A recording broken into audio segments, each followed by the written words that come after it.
Question 3. The diagram below shows the graphs of one-to-one functions.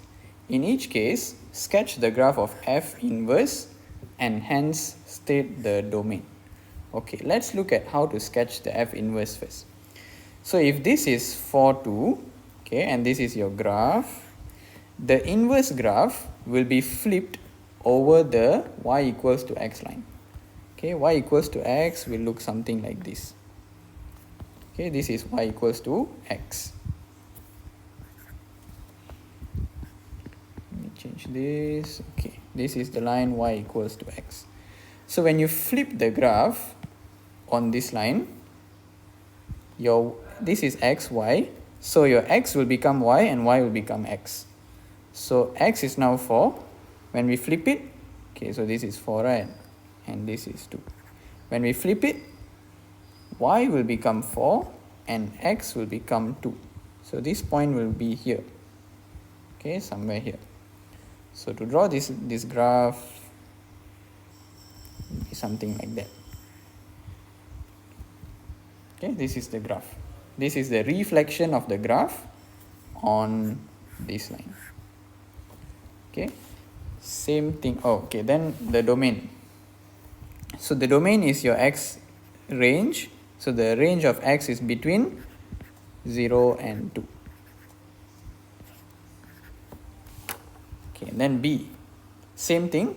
You have to flip the function on y equals to x line. Okay, this is the y equals to x line.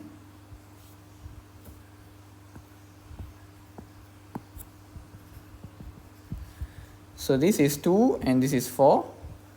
So when you flip it, 4 will go here, 2 will come here. So our intercepts will be like this. This will be our graph. Okay. So here our domain would be between 0 and 4.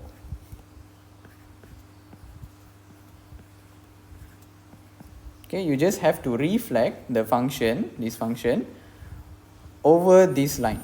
Okay, that is the inverse function.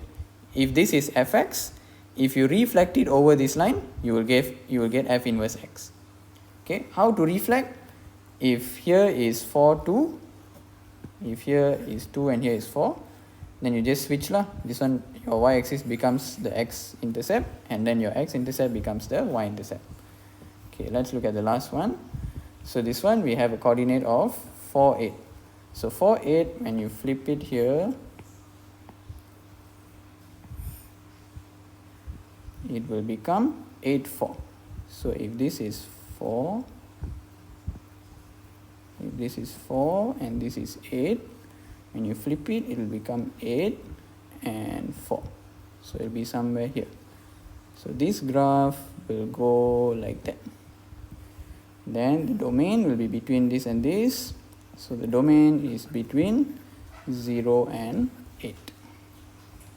Done.